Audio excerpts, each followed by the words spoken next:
காலம் அதாவது நேர மாற்றத்தினாலே இலங்கை, இந்தியாவிலே பிரச்சனை இருந்தபடியால் தேவ ஊழியர்கள் பதிவு செய்து அனுப்புகிறார்கள். காரணம் அவங்க அதிகாலை 4, 5 மணி ப பதிவு செய்து அனுப்புகிறார். இப்பொழுது பாஸ்டர் மார்ட்டின் அவருடைய செய்தியை கேட்போம்.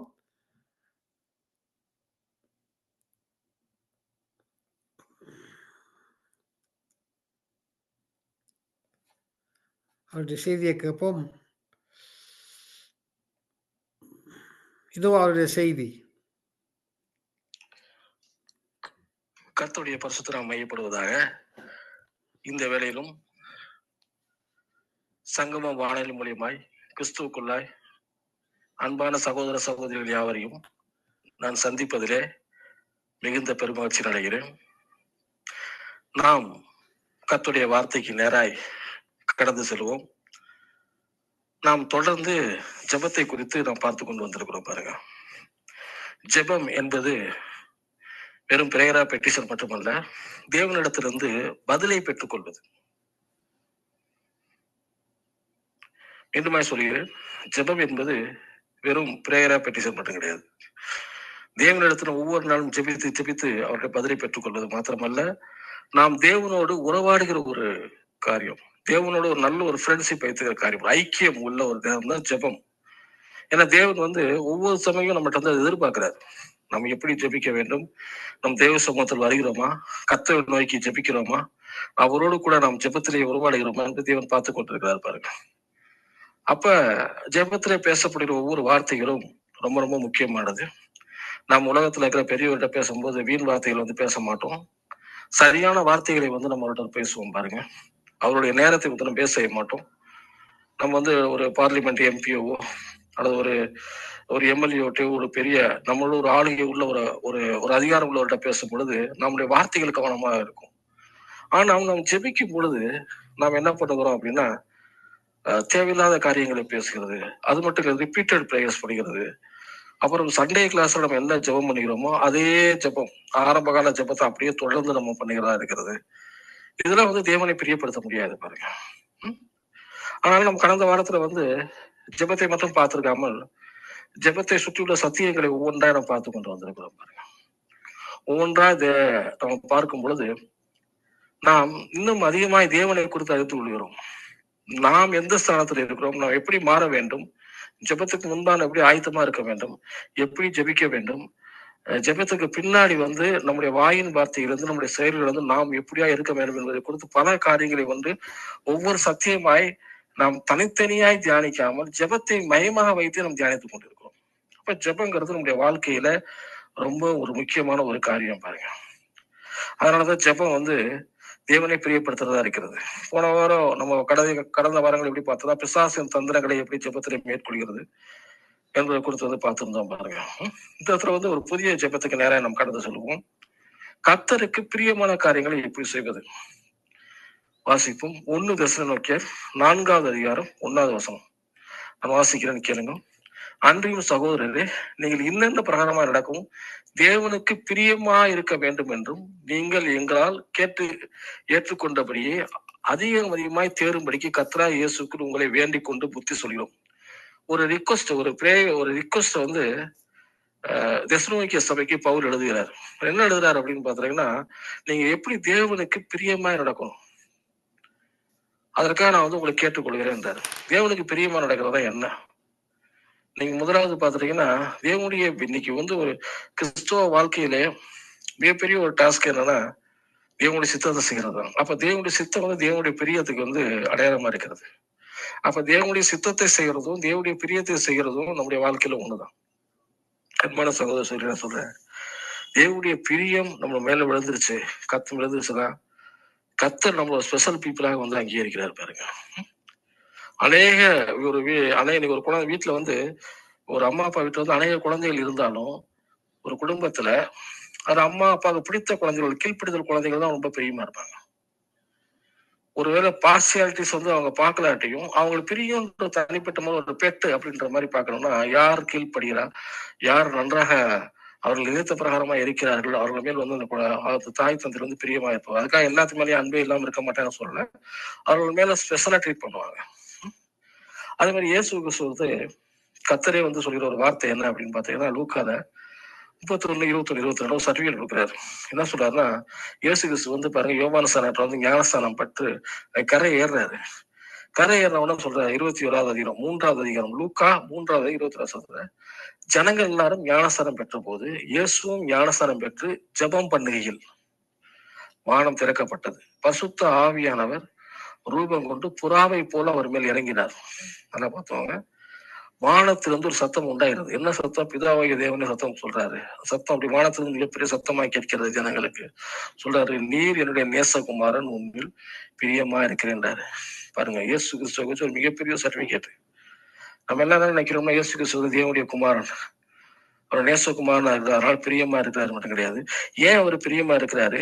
இயேசு கிறிஸ்து அவருக்கு என்னென்ன காரியங்கள் செய்திருக்கிறாரு, எப்படி வந்து அவர் தெய்வத்துவத்தோட ஒற்றி போகிறாரு, கர்த்தவத்தோட அவர் எப்படி ஐக்கியமா இருக்கிறாரு, தேவனுடைய இருதயத்தை அவர் வந்து இயேசு கிறிஸ்து வந்து எப்படியாய் வந்து அவர் பார்க்கிறாரு, அவருடைய இருதயத்தின் நோக்கம் தேவனுடைய சித்தத்துக்கு வந்து இயேசு கிறிஸ்து எப்படியாய் தன்னை ஒப்பு கொடுத்தான் என்பதை என்ன பார்க்கிறோம்.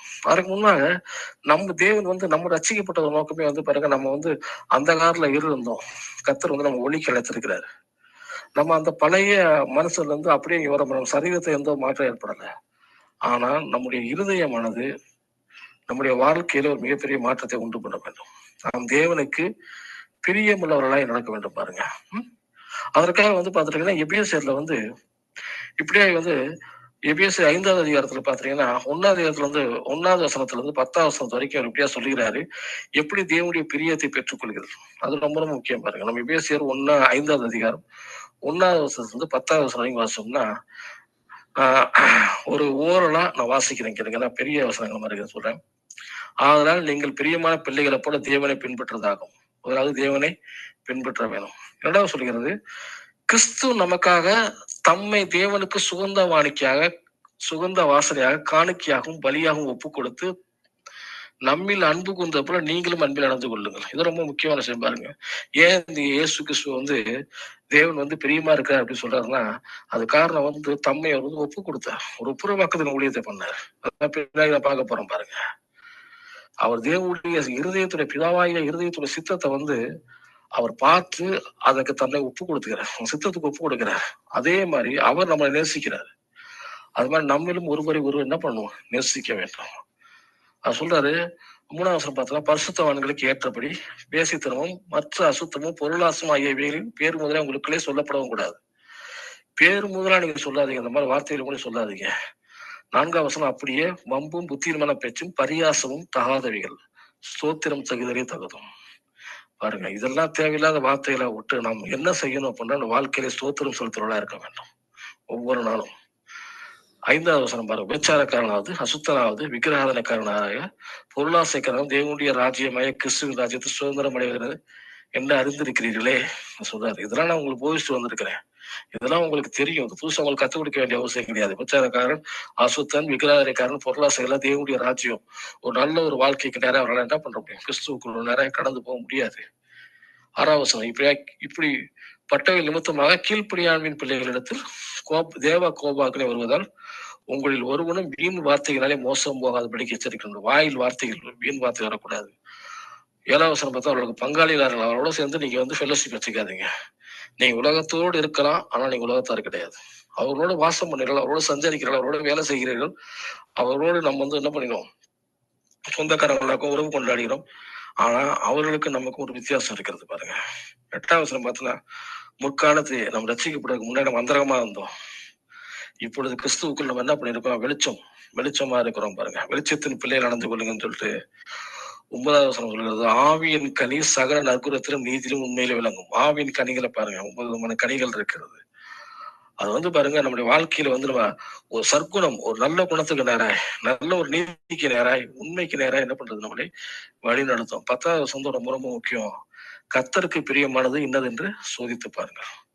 முக்கியமான விஷயம், நம்ம எல்லாமே என்ன பண்ணணும், சோதித்து பார்க்கணும். நம்ம எல்லாமே நாம் நியாயம் தீர்க்கப்படணும் போட்டு நம்ம எல்லாமே நிதானிச்சோம்னா வாழ்க்கை நியாய தீர்ப்பு கிடையாது. நாம் தேவனுக்கு பிரியமா இருக்கிறோமா, அது ரொம்ப ரொம்ப முக்கியம். பாருங்க, அப்படி பிரியமாய் நடக்கும் பொழுது மாத்திரம்தான் நாம் தேவனிடத்துல நம்ம ஜபங்களுக்கு பதில் பெற்றுக்கிறது ரொம்ப ஈஸியா இருக்கும். பாரு, அதான் சொல்றாரு, ஒரு விஷயம் சொல்றாரு, இதெல்லாம் பண்ணுங்க, இதெல்லாம் பண்ணாதீங்க, உலகத்தானோட இருங்க, ஆனா உலகத்தான் ஆயிராதீங்க. அவர்களுக்கு நமக்கு வந்து வேற வேலை, நம்ம உலகத்துல இருக்கிறனா அவரோட நம்மளுக்கு இருக்கு. ஆனா அவரோட பங்காளி ஆயிடாதீங்க. அவர்கள் மாதிரியே நீங்க ஆயிடாதீங்க. ஆவியின் கனி நடந்து கொள்ளுங்கள். கடைசியில சொல்றாரு, கர்த்தருக்கு பிரியமானது இன்னது என்று சோதித்து பாருங்கள். அப்ப வேத வசனத்தை ஆராய்ந்து படிக்கும் பொழுது தேவனுடைய பிரியம் என்ன அப்படிங்கறத வாழ்க்கையில பார்க்கணும். அதை தேட கண்டுபிடிக்கணும். கர்த்தர் எதை செய்யணுமோ அதை செய்ய சொல்லுவார். எதை செய்யணும் சொன்னாரோ அதை செய்யணும். எதை செய்யக்கூடாதுங்கிறத செய்யக்கூடாது. இப்படியே நடக்கும் பொழுது தேவனுடைய பிரியத்தை பெற்றுக் கொடுக்குறோம் பாருங்க. இதுக்கு ஸ்பெஷல் அறிவு இருக்கணும்னு அவசியம் கிடையாது. பெரிய வெளிப்படுத்துற அறிவு இருக்கணும்னு அவசியம் கிடையாது. டூஸ் அண்ட் டோன்ட்ஸ் இது மட்டும் தெரிஞ்சா போதும் பாருங்க. தேவனுடைய பிரியத்தை ஓரளவு நம்மளோட வாழ்க்கையில போகும் பாருங்க. இதத்தான் அழகா நீங்க ரோமர்ல இவ்வளவு இங்க பாத்தீங்கன்னா ரொம்ப டீடைல்ஸா கொடுக்குறாரு எபேசியர்ல. ஆனா இதே நீங்க ரோமர்ல ரொம்ப சிம்பிளா சொல்லிட்டாரு பாருங்க. நம்முடைய வாழ்க்கையில ஒரு மிகப்பெரிய ஒரு வெற்றியுள்ள வாழ்க்கையில எப்படி வாழ போறோம், நம்முடைய ஆராதனை எப்படிப்பட்டதா இருக்கு ரோமர் 12:1-2 கிளியரா போட்டுருக்கா பாருங்க. நான் வாசிக்கிறேன். நம்ம எந்த ஒரு ஜெபத்துல போனாலும் இந்த வசனத்தை டச் பண்ணி போடுறோம் பாருங்க. அதுதான் பெரிய ஆச்சரியமா இருக்கு. எங்க போனாலும் அப்ப ஜெபத்துக்கும் இந்த வசனத்துக்கும் ரொம்ப ரொம்ப பழக்கம் இருக்கிறது பாருங்க. வாசிக்கிறேன் பாருங்க. ரோமர் 12:1-2. அப்படி இருக்க சகோதரே, நீங்கள் உங்கள் சரீரங்களை பரிசுத்தமும் பிரியமும் தேவனுக்கு பிரியமான, நல்லா நோட் பண்ணிக்கோங்க, பரிசுத்தம் ஒப்படைக்கும் தேவனுக்கு பிரியமாக ஜீவ பலியை ஒப்படுக்க வேண்டும். தேவங்களை இறக்கங்களை முன்னிட்டு உங்களுக்கு வேண்டிக் கொள்கிறேன். எப்படி இயேசு கிறிஸ்து பிதாவைய தேவனுக்கு அவருடைய சித்தத்துக்கு தம்மை ஒப்புரவாக்கினாரோ அதே மாதிரி நம்முடைய சரீரங்களை, அதாவது மாம்ச எண்ணங்களை எல்லாத்தையும் என்ன பண்ணணும், கீழ்ப்படுத்தி நம்ம சரீரங்களை தேவனுக்கு என்ன பண்ண ஜீவ பலியாக, கர்த்தருக்கு பிரியமானது ஜீவ பலியாக ஒப்புடுங்கன்னு சொல்றாரு பாருங்க. இதுதான் நம்ம வாழ்க்கை செய்யற புத்தியுள்ள ஆராதனை. நம்ம வர்ஷிப்புக்கு போகலாம், ஜெபம் பண்ணலாம், நல்லா பாட்டு பாடலாம், ஆராதனை வீரர்கள் இருக்கிறாங்க, எல்லாம் பண்ணலாம். ஆனா அதை காற்று மிக மிக புத்தியுள்ள ஆராதனை பாருங்க. இந்த புத்தியுள்ள ஆராதனை தான் நம்மளே நாமே ஒப்பு கொடுக்கணும், ஜீவ பலியை ஒப்பு கொடுக்கணும். அதுதான் தேவனுக்கு பிரியம் சொல்லி போட்டிருக்கிறது. 2ஆம் வசனம் பாருங்க. நீங்க இந்த பிரபஞ்சத்துக்கு ஒத்த வேஷம் தெரியாமல், அதான் ஏற்கனவே சொன்ன பார்த்தீங்கன்னா எபிஎஸ்சியில் அழகா கிளியரா போட்டிருக்கு. அவர் உடன் பங்காளி ஆகாதீங்களும் போட்டிருக்கு. இந்த இடத்துல போட்டு பிரபஞ்சத்துக்கு ஒத்த வேஷம் தெரியாது இருக்குது. நீங்க இந்த உலகத்துல இருக்கோம், உலகத்தாரோட இருக்கிறோம், ஆனா நம்ம உலகத்தான் கிடையாது. அவர்களோடு வேலை செய்கிறோம், அவர்களோடதான் எல்லா இடங்களும் இருக்கிறோம், ஆனா நமக்கும் அவரோட ஒரு வித்தியாசம் இருக்குது. 2ஆம் வசனம் பிற்பது, தேவனுடைய நன்மையும் பிரியமும் பரிபூர்ணமான சித்தமும் இன்னதென்று பகுத்தறியத்தக்கதாக உங்கள் மனம் புதிதாக மருவமாகும். இந்த இடத்துலயும் போட்டிருக்கு, நீங்க பகுத்தறியணும், எது தேவ சித்தம், எது தேவனுடைய பிரியம், இதெல்லாம் நான் தெரிந்து கொள்ளணும் பாருங்க. ஒரு மகன் இருக்கானா அவங்க அப்பா, தன்னுடைய அப்பாவுடைய பிரியம் என்ன, அவருக்கு என்ன செஞ்சா பிடிக்கும், நம்ம அம்மாவை என்ன செஞ்சா சந்தோஷப்படுவாங்க, நம்ம அப்பாவை என்ன செஞ்சா சந்தோஷப்படுவாங்க அப்படின்ற போது அந்த வீட்டோட குழந்தைகள் தெரிந்து வச்சிருப்பாங்க பாருங்க.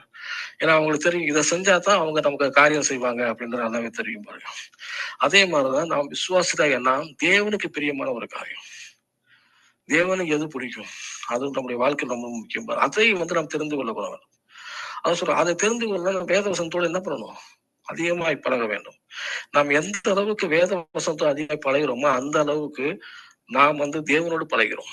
நம்முடைய மனமானது வேத வசனத்தோட ஐக்கியப்பட அந்த வேத வசனம் என்னுடைய ஒரு எண்ணங்களாக மாறும். என்னுடைய வாயின் வார்த்தைக்குள்ளாய் எனக்குள்ளாய் போய் என்னுடைய எண்ணங்களாய் மாறும் பொழுது அது என்னுடைய சரீரத்திலே ஒரு பங்காய், என்னோட ஆவியிலே ஒரு பங்காய் மாறும் பொழுது என்னோட மனமானது மருவமாகும் போது என்னோட ஆவியின் கண்கள் திறக்கப்படுகிறது. நம்முடைய ஆவியின் கண்கள் திறந்துச்சுன்னா தேவன் என்ன என்று பார்க்க ஆரம்பிச்சிடும். தேவன் என்ன பார்க்க ஆரம்பிச்சிருவோம் பாருங்க. அவருக்கு என்ன தேவை, அவருடைய குணம் என்ன, அவருடைய பிரியம் என்ன, அவருடைய பிரியத்தை நான் எப்படி பெற்றுக்கொள்ள வேண்டும்.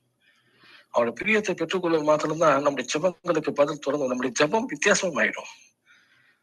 அவர் பிரியத்தை பெறணும்னா அவர் இருதயத்தை டச் பண்ற மாதிரி ஜெபம் ஆயிரும் பாருங்க. ஏதோ நம்முடைய பார்த்து ஒரு அழகான வார்த்தைகள், இலக்கணமான வார்த்தைகள், எதிக முறையான வார்த்தைகளை பேசி அப்படிதான் இதயத்தை டச் பண்ண முடியும். அதுக்கெல்லாம் தேவன் பயங்கர ஆள் கிடையாது பாருங்க. அவருடைய இருதயத்தை டச் பண்ணோம்னா வேத வசனத்தோட ஒருத்தர் ஜெபம் பண்ணிலாம் இருக்க வேண்டும்.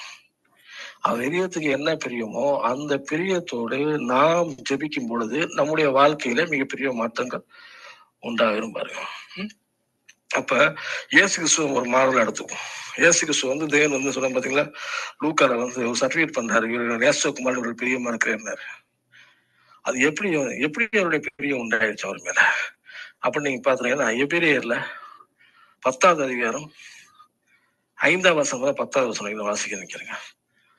நல்லா பாருங்க, பரலோகத்துல இங்க ஒரு இயேசு கிறிஸ்து அவர் பேசுறாரு. பரலோகத்துல பேசுகிற காரியங்கள் பூமியில பேசுற காரியம் கிடையாது. இயேசு கிறிஸ்து பரலோகத்துல பிதாவாகிய தேவன், பரிசுத்த ஆவியானவர், இயேசு கிறிஸ்து 3 பேர் சொல்றாரு. அவர் சொல்ற காரியத்தை கேளுங்க. அந்த இடத்துல அவர் பேசுறாரு. இந்த சத்தியத்தை நல்லா கேளுங்க. நல்லா படிச்சீங்கன்னா தான் சத்தியம் வழங்கும் உங்களுக்கு. 5வது வசனம், எபிரேயர் 10வது அதிகாரம் 5வது வசனம். ஆகையால் அவர் உலகத்திலே பிரவேசிக்கும் பொழுது பலியையும் காணிக்கையும் நீ விரும்பவில்லை, ஒரு சரீரத்தை எனக்கு ஆயத்த முடிந்தது. யார் சொல்றா? இயேசு கிறிஸ்து பிதாவை சொல்றாரு. சர்வாக தகனபடிகளும் பாவ நிவாரணப்படிகளும் உமக்கு பிரியமானதல்ல என்றீர். அப்பொழுது நான், தேவனே உங்களுடைய சித்தத்தின்படி செய்ய இதோ வருகிறேன், புஸ்தக சொல்லில் என்னை குறித்து எழுதி இருக்கிறது என்றார். படிக்கோங்க. இயேசு கிறிஸ்து பாருங்க, அவருக்கு பிள்ளையா இருக்கிறதுனால தேவன் பிரியமா இருந்தார் அப்படின்னு சொல்லி போடல. அவருடைய தேவன் பிதாவாகிய தேவனுடைய இருதயத்தை அறிந்து வச்சிருந்தார். அவர் சொல்றாரு, உங்களுடைய புஸ்தகத்தில் எழுதப்பட்டிருக்கு, இந்த பலி காணிக்கையெல்லாம் நீங்க பிரியல. ஏன்னா அந்த ஏற்கனவே செய்தது சர்வாங்கதங்களுடைய பாவ நிவாரண பலிகளும் கர்த்தருக்கு பிரியமா இல்லை. ஏன் பிரியமா இல்லைன்னா அது டெம்பரவரி, ஒன்னீரோட முடிஞ்சு போயிடுச்சு அதோடையது. அதுக்கப்புறம் அடுத்த வருஷம் உங்க போய் செய்யணும். வருஷம் செஞ்சுட்டு ரினியூ பண்ணிட்டே இருக்கணும். பாருங்க, இது கர்த்தருக்கு பிடிக்கல. ஒரு பர்மனண்டான சொல்யூஷன் தேவைப்படுது பாருங்க. அப்பதான் ஆண்டவரே, நீங்க ஒரு சரீரத்தை எனக்கு ஆயத்தப்படுத்திருக்கேன், சரீரத்துல நான் இறங்கி போறேன், என்னன்னாலும் ஒப்பு கொடுக்குறேன் அப்படின்ற 8வது வசனம் பாருங்க. நியாய பிரமாணப்படி செலுத்தப்பட்டுகிற பலிகளை குறித்து மேற்சொல்லிபடி பலியையும் காணிக்கையும் சர்வாங்க தலை பாவனையாளர்கள் விரும்பவில்லை, அவைகளை உமக்கு பிரியமானது என்று சொன்ன பின்பு, தேவனையே உங்கள் சித்தத்தின்படி செய்ய இதோ வருகிறேன் என்று சொன்னார். 2வது நிலைநிறுத்துவதற்கு 1வது நீக்கி போடுகிறார். 10வது வசனம், இயேசு கிறிஸ்துடைய சரீரம் ஒரே தரம் பலியிடப்பட்டதுனால அந்த சித்தத்தின்படி நாம் பரிசுத்தமாக்கப்பட்டிருக்கிறோம் சொல்றாரு. தேவனுடைய சித்தத்துக்கு அவர் முழுதாய் ஒப்பு கொடுத்தார்.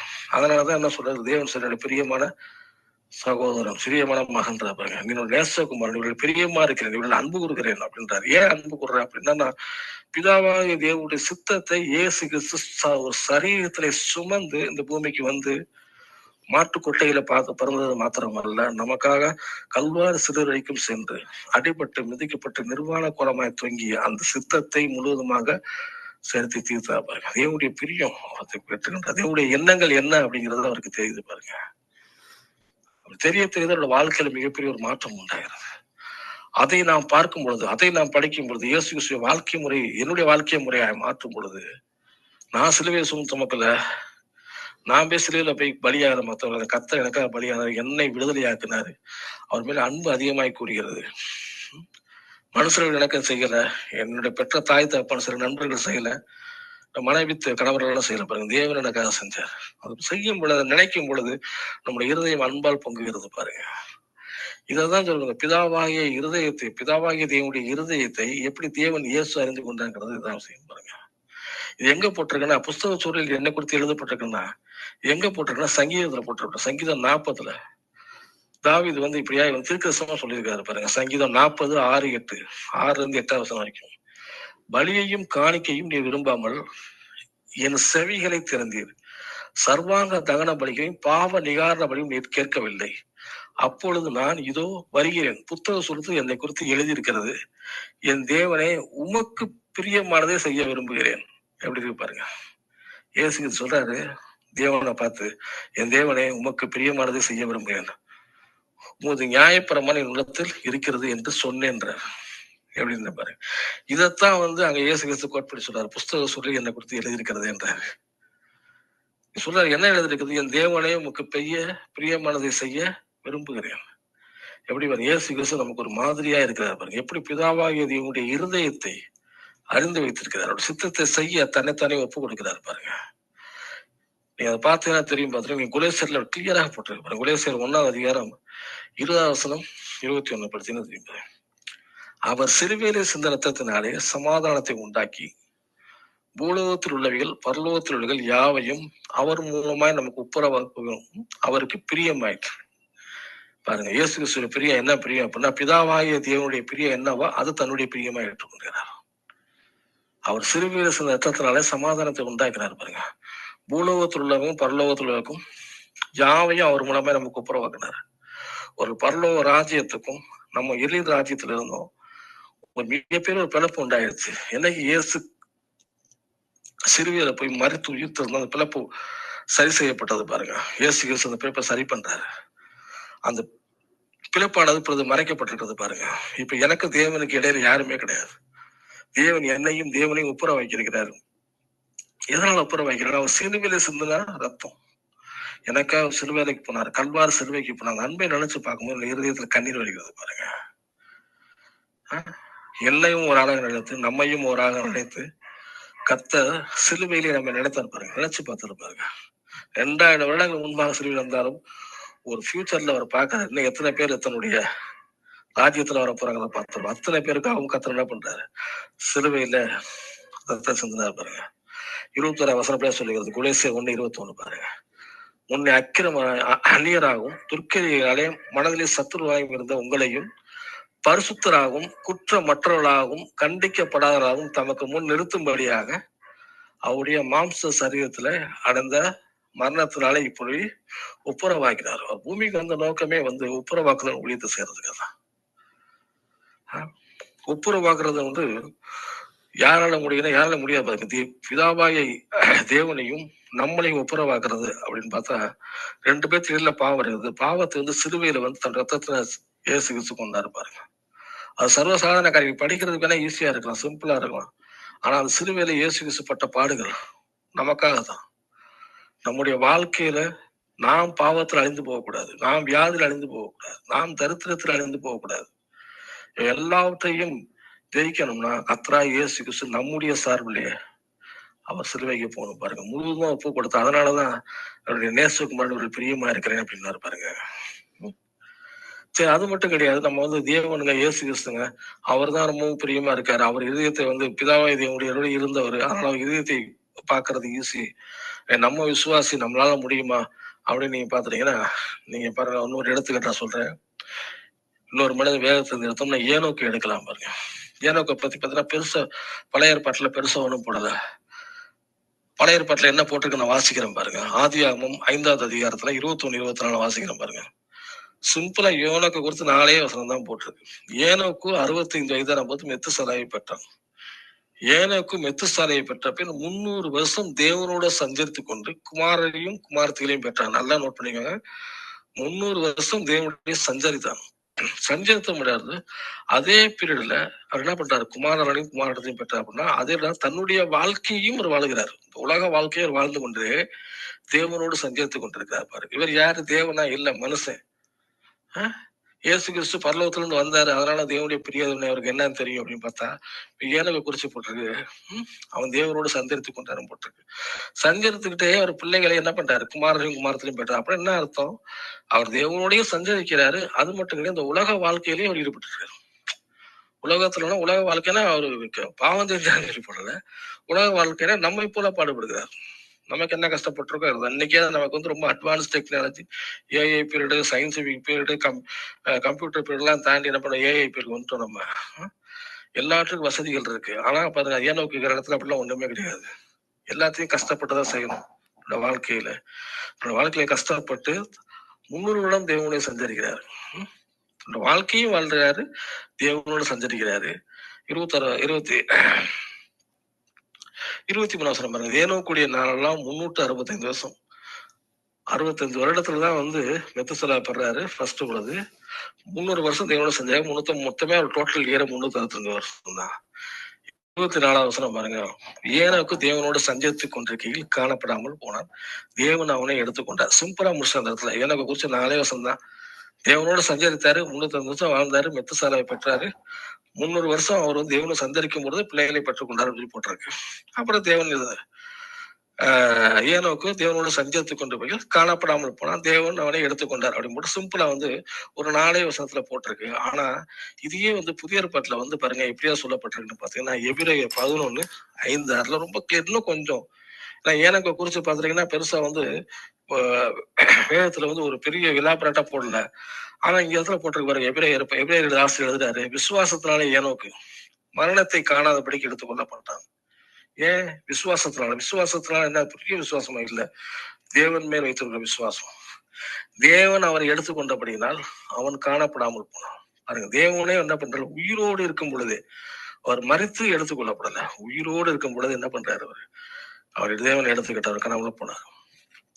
அவர் தேவருக்கு பிரியமானவர் என்று எடுத்துக்கொள்றதுக்கு முன்னமே சாட்சி பெறாங்க. எப்படி பாருங்க, எப்படி இயேசு கிறிஸ்து தேவன் இவருடைய நேசகுமாரன் பிரியமா இருக்கிறேன்னு சொன்னாரோ, அதேதான் இந்த இடத்துல சொல்றாரு. ஏனோக்கு தேவனுக்கு பிரியமானவர் என்று அவர் எடுத்துக்கொள்றதுக்கு முன்னமே சாட்சி பெற்றார்.